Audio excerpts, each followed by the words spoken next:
Praise the lord. Good morning. ప్రభువైన యేసుక్రీస్తు శుభనామంలో మీ అందరికీ వందనములు.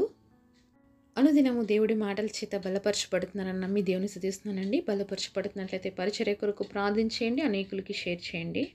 చిన్న ప్రార్థన చేసుకుందాము. పరిశుద్ధుడైన మా తండ్రి, నీ ఘనమైన శ్రేష్టమైన నామాన్ని బట్టి వందనాలు చెల్లిస్తున్నాం ప్రభువా. నీ బిడ్డలుగా నాయనా మా హృదయాల్ని సిద్ధపరచండి, నీ మాటలు వినడానికి వినగలిగిన చెవులు గ్రహించే ఆత్మ మనసునివ్వండి. మా ఒక్కొక్కరితో మాట్లాడమని, దర్శించమని యేసు నామంలో ప్రార్థిస్తున్నాము తండ్రి. ఆమేన్. ఈరోజు దేవుని వాగ్దానము హెబ్రీలకు రాసిన పత్రిక 6వ అధ్యాయం 19వ వచనం. ఈ నిరీక్షణ నిశ్చలమును స్థిరమునై మన ఆత్మలకు లంగరవలె నుండి తెరలోపల ప్రవేశించున్నది. Hebrews chapter 6 verse 19, which hope we have as an anchor of the soul, both sure and steadfast, and which entereth into that within the veil. దేవుడిచ్చినటువంటి అద్భుతమైన వాగ్దానం మనందరి జీవితంలో నెరవేర్చబడును గాక. ఆమేన్. దేవుడిచ్చేటువంటి మాట మన జీవితంలో మనకి నిరీక్షణ పుట్టిస్తుందండి. మనకు ఒక స్థిరత్వాన్ని కలుగజేస్తుంది. దేవుడి మాటలు ఎందుకు వినాలి అనుదినము అంటే, వింటున్నప్పుడు మనము దేవుడిలో నిరీక్షణ కలిగి ఉంటాం. దేవుడి మాటలు మనం వింటూ ఉన్నప్పుడు మనలో ఏమొస్తుంది తెలుసా? స్థిరత్వం వస్తుంది. ఈ లోకం అనే ప్రయాణంలో ఉన్నామండి. మరి ఈ ప్రయాణంలో అనేకమైన అల్లుజడలు, అనేకమైన ఆటుపోట్లు ప్రతి ఒక్కరి జీవితంలో ఉంటాయి. అయినప్పటికీ కూడా స్థిరంగా ఉండగలగాలి మనము అంటే అది దేవుడితో మాత్రమే సాధ్యమవుతుంది. అందుకనే ఇక్కడ మనము మన ఆత్మకు లంగరు వలె నుండి అని చెప్తున్నాడు. ఇక్కడ దేవుడు ఒక మాట మనకు రాసి ఉంచాడు. మరొక పడవని కంట్రోల్ చేయడానికి, ఒక పడవని నిలబెట్టడానికి లంగరు వేసి నిలబెడతారు. మరి ఆ సపోర్ట్తో అది మూవ్ కాకుండా ఆ యొక్క ఆటుపోట్లకి అలలకి మరి అలాగే కొట్టుకుని పోకోకుండా ఒక సైడ్లో ఉంటుందన్నమాట. మరి ఏ విధంగా అయితే పడవకి లంగర్ అవసరమైందో మన ఆత్మకు కూడా లంగర్ అనేది అవసరం ఉంది. అది ఎలా అంటే ఎన్నో ఆటలు పోట్ల మధ్యలో కూడా స్థిరంగా ఉండగలిగేది ఎవరి ద్వారా అంటే దేవుడి ద్వారా మాత్రమే. దేవుడు ఇచ్చేటువంటి ప్రామిసెస్ ద్వారా, దేవుడు మాట్లాడే ప్రతి మాట మనల్ని ఏం చేస్తుంది అంటే అటు ఇటు కొట్టుకుని పోకుండా, అటు ఇటు లోకంలో మనము కలిసిపోకుండా, మునిగిపోకుండా మన ప్రయాణంలో మనం దేవుడిలో స్థిరంగా ఉండడానికి మనము కూడా క్రీస్తు అనేటువంటి లంగరు చేత వేయబడినప్పుడే ఏ పరిస్థితిలో అయినా కూడా కాన్స్టెంట్గా ఉండగలుగుతాము. మరి ఎక్కడ ప్రయాణం చేసిన నీళ్ళల్లో తప్పకుండా అలలు అనేవి ఉంటాయి కదా అండి. ఖచ్చితంగా పడవకు కావచ్చు, అది పెద్ద పెద్ద బోట్లు కావచ్చు, షిప్పులు కావచ్చు, ప్రతి చోట ఆ వేవ్స్ అనేది ఉంటుంది.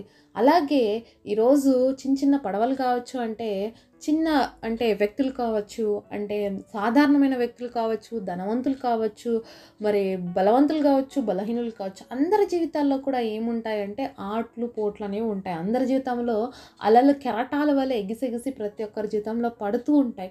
అయితే ఇలాంటి పరిస్థితుల్లో మనకి ఆధారమైనటువంటి దేవుణ్ణి కలిగి మనం జీవించాలి. మనకు నిరీక్షణ ఇచ్చేటువంటి దేవుణ్ణి మనం కలిగి జీవించాలి. అప్పుడు స్థిరత్వం వస్తుంది. ఎప్పుడు స్థిరత్వం వస్తుందంటే క్రీస్తుతో మనం కనెక్ట్ చేయబడినప్పుడు, మన ఆత్మ అనేది లంగర చేత కనెక్ట్ చేయబడినప్పుడు మనం స్థిరంగా ఉంటాం, కొట్టుకొని పోమన్నమాట. మరి ఈరోజు మీకు వస్తున్న సమస్యలు బట్టి, మీకు వస్తున్న ఇబ్బందులు బట్టి, మీకు వస్తున్న కష్టాలు బట్టి మీరు కొట్టుకొని వెళ్ళిపోతున్నారా, లేకపోతే ఒక ప్లేస్లో ఉండగలుగుతున్నారా? ఆలోచించండి. మీ ఆత్మ లంగరు వేయబడిందా లేదా? మరి దేవుడితో మీ ఆత్మ అనేది కనెక్ట్ చేయబడిందా లేదా? అలా కనెక్ట్ చేయబడినప్పుడు ఎన్ని సమస్యలు వచ్చినా కూడా ఒక నిరీక్షణ ఉంటుంది. ఎందుకంటే నా దేవుడు నా పక్షంగా ఉన్నాడు, తప్పకుండా నాకు సహాయం చేస్తాడు అని. బైబిల్లో భక్తుడైనటువంటి దానియేలు జీవితం చూస్తేనండి, ఎంత నమ్మకత్వం కలిగినటువంటి వ్యక్తి దేవుడిలో, ఎంతో ప్రార్థనాపరుడు, ఎంతో మంచి వ్యక్తిత్వం కలిగినటువంటి వాళ్ళు. అయితే ఆ యొక్క బబులోను సామ్రాజ్యంలో ఉన్న వాళ్ళకి దానియేలు అంటే నచ్చలేదు. ఎలాగైనా ఒక నెపం వెతకాలి, ఒక నేరం మోపాలని ఎంత ప్రయత్నించినా కూడా ప్రతి దాంట్లో కూడా పర్ఫెక్ట్గా ఉన్నాడు. ఎందుకు పర్ఫెక్ట్గా ఉండగలిగాడు అంటే దేవుడు వల్ల. మరి ఎంత మంచి అధికారంలో ఉన్నప్పుడు లంచాలు తీసుకోవాలనో, డబ్బులు తీసుకోవాలనో ఇట్లాంటివి ఏ పనులు కూడా చేయలేదండి దానియేలు. తనకు అప్పగించబడిన పనిలో నమ్మకంగా ఉన్నాడు. అలాగే తనకు అప్పగించినటువంటి ప్రతి పనిని కూడా చాలా చక్కగా చేసేవాడు. ఆత్మీయ జీవితంలో కూడా ఎంతో ఉన్నతంగా ఉన్న స్థితిలో ఉన్నటువంటి వ్యక్తి దానియేలు. అయితే దానియేలులో ఎక్కడ వెతికినా తప్పులు దొరకకపోయేసరికి అక్కడ ఉన్నటువంటి వాళ్ళు ఒక ఆలోచనకు వచ్చారు, ఇతని ప్రార్థనలో తప్ప ఇంకెక్కడ పట్టుకోలేము అని. ఒకటి ఆలోచిద్దాము, ప్రార్థన తప్ప అండి? అసలు ప్రార్థన చేయడం తప్ప అంటే అసలు తప్పే కాదు. ఎందుకంటే ప్రార్థన అనేది మనకి దేవుడికి ఉన్నటువంటి రిలేషన్, అంతే తప్ప ఇది వేరే మనుషులతో మాట్లాడే రిలేషన్ అయితే కాదు కదా.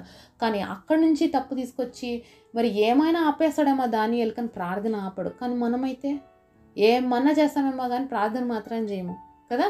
ఏ పనులైనా ఆపేయమేమో కానీ ప్రార్థన మాత్రం ఆపేస్తాం. చాలాసార్లు మన జీవితాల్లో మనం ప్రార్థన చేసుకోమన్నమాట.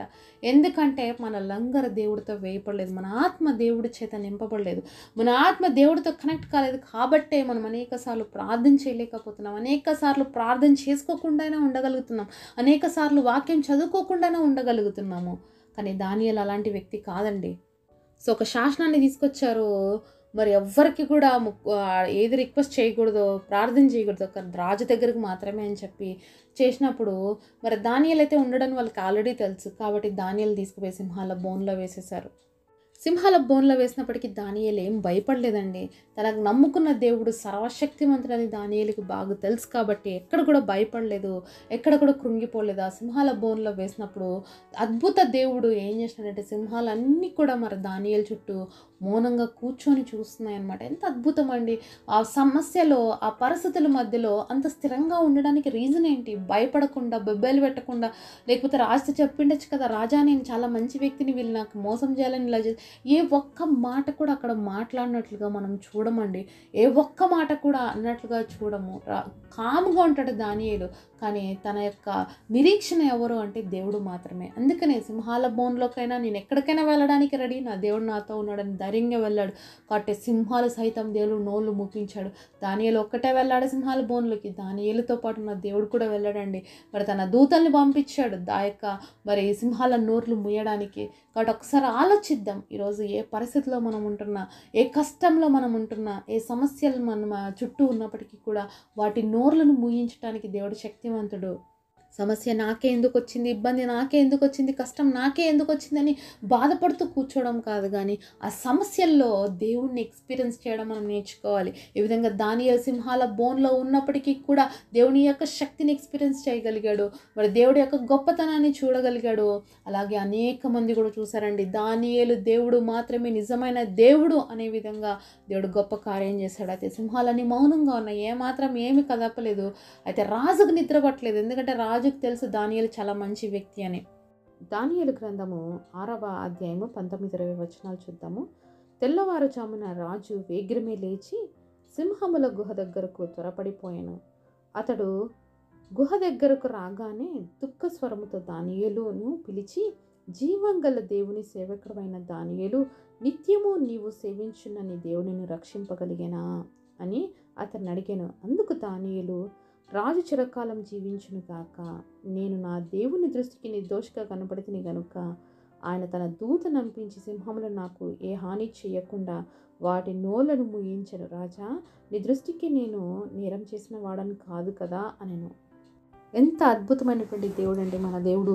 ఇక్కడ మరి ఆ రాజుకు నిద్ర పట్టలేదంట. ఆ రోజు రాత్రంతా అన్నీ కూడా ఆపేశాడు, ఏమీ కూడా మరి తన రాజ్యంలో ఏ సందడి లేదు, నిద్ర పట్టలేదు రాజుకి. ఇంకా తెల్లవారే లేచి ఆ సింహాల గుహ దగ్గరకు వచ్చి మరి దానియేలుతో మాట్లాడుతున్నాడు.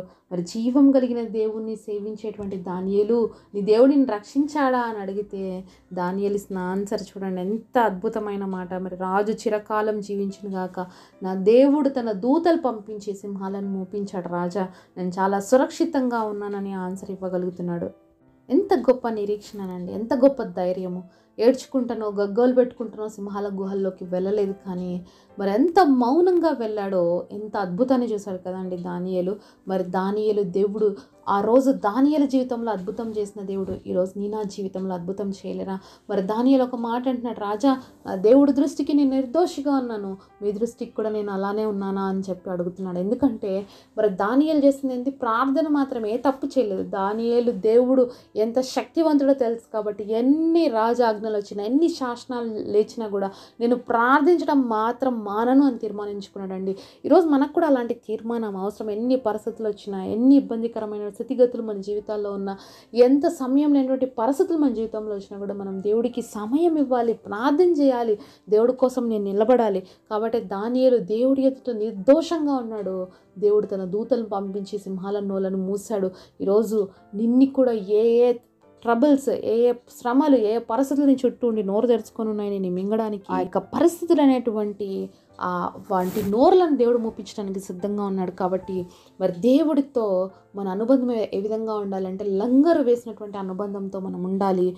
అలా ఉన్నప్పుడే మనలో నిరీక్షణ, స్థిరమైనటువంటి మనసు కలుగుతుంది. దేవుడు ఈ గొప్ప వాగ్దానం మనందరి జీవితంలో నెరవేర్చును గాక.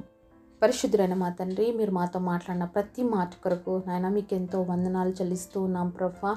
అయ్యా, మా ఆత్మకు లంగరు వేసి మమ్మల్ని నిలబెట్టండి అయ్యా. మీతో కనెక్టివిటీతో ఉండి ముందుకు సాగటానికి కృపనివ్వండి. దానియేలు ఏ విధంగా ఉన్నాడో, మరి ఏ పరిస్థితులైనా నీ ఎందు స్థిరంగా నిరీక్షణ కలిగి ఉన్నాడు, అలాగే మేమందరం ఉండి ఈ అద్భుతాలు చూసే కృపను మాకు దయచేయమని నజరేయుడైన యేసు నామములో ప్రార్థిస్తున్నాము తండ్రి. ఆమేన్.